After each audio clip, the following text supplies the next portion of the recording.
Boston turning the corner. Dishing to Hull. Extra feed Clark. A deep three. You bet! The 2025 season has been a roller coaster for the Indiana Fever. But through all the ups and downs, they've delivered some unforgettable wins. These are the very best of them. The games that defined their season, shook the league, and showed why this team is becoming must-watch basketball.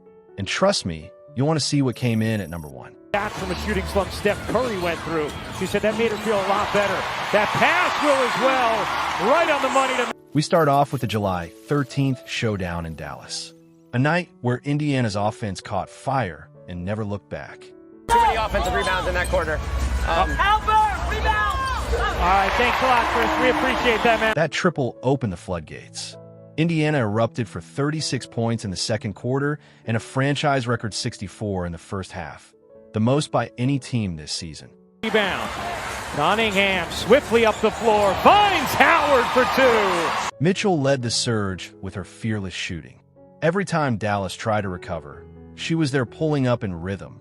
20 points on the night, and her quick release had the wings scrambling, unsure whether to chase her off the line or protect the rim. Howard has 11 points and 5 of 6 shooting. Here's Mitchell, a little floater. And when defenders finally pressed up, Caitlin Clark made them pay. She wasn't just scoring. She was orchestrating, carving the wings apart with precision passing. Clark, giving it up. Boston, through the lane, lays it in, plus the foul. Clark wasn't hunting her own shot. She was bending the defense, drawing 2 defenders, and punishing every rotation. By the end of the night, she had 14 points, 13 assists, and 5 steals, dictating the tempo like a seasoned veteran. Clark, the rejection of Quinterly. Clark, the flick ahead. Oh, beautifully done. Touchdown, Fever. Inside, Natasha Howard made sure Dallas couldn't collapse on the guards. She owned the paint in the second quarter, going a perfect 5-4-5 in that stretch, powering her way to 18 points overall. Boston tips it out. Cunningham dumps it in. Howard, what a quick first step. And the reverse. Dallas had no answer for Indiana's rhythm. Paige Buchers tried to keep the wings within striking distance. The rookie star showed her poise, hitting tough shots on her way to a team-high 21 points. Beckers is absolutely... But the Fever wouldn't be denied. Their defense fed their offense, and every turnover felt like another dagger.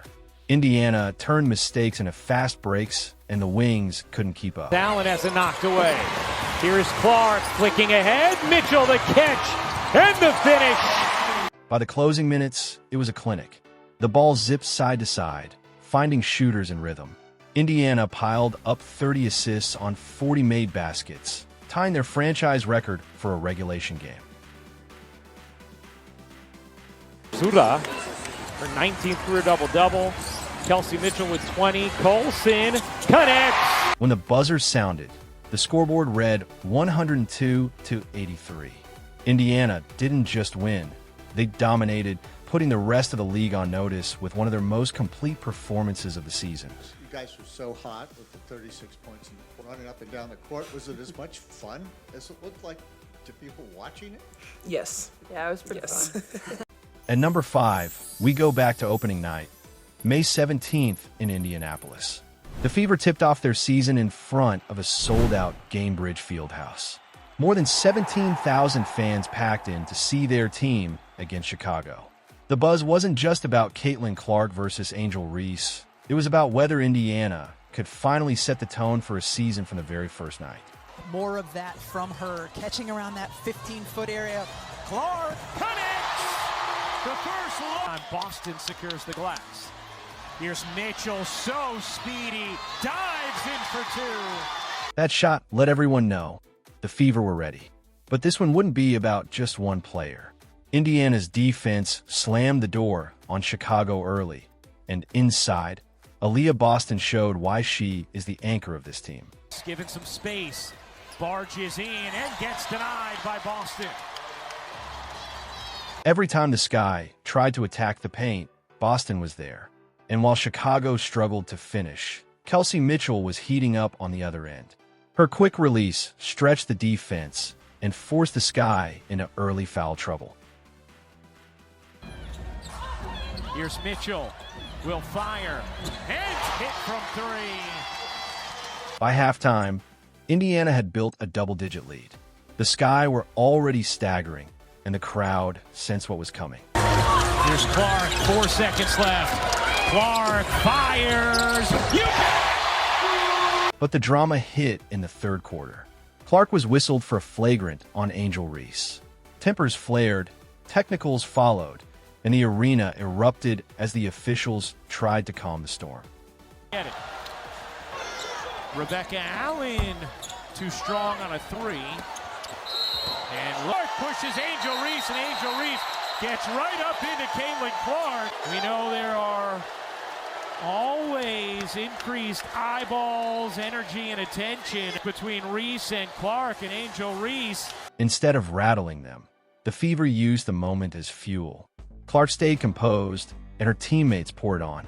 By the end of the third, the margin had stretched to 20, and Chicago's frustration was written all over their faces. Clark couldn't handle it. 6 to shoot. Here's Boston, will fire a three, and hit. Something Stephanie White wants more from Aaliyah Boston this season. He's a year ago. By the fourth quarter, Chicago had nothing left. The Fever's lead ballooned past 30, and the night turned into a celebration. Even DeWanna Bonner's milestone free throw, which moved her into third on the WNBA's all-time scoring list, was overshadowed because Indiana's dominance made sure it came in a blowout loss. Here is Bonner. She has tied Tina Thompson for third on the all-time scoring list. Caitlin Clark begging the crowd to get into it. Bonner celebrating. When the horn sounded, it was complete domination. Fever 93, Sky 58. A 35-point rout, the second largest win in franchise history. Clark notched a triple-double. Boston anchored the defense. Mitchell lit up the scoreboard, and the Fever had announced themselves from day one. What did you like about what you guys did defensively and how it limited? I thought we were disruptive.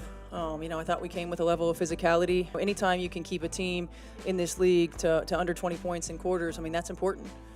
Triple-double, you guys tied the second most in Fever franchise history. What does a game like this say to the rest of the league? How does it set up for the season? I think we're just focused on ourselves. You prepare every single night. I think that's the great thing about this league.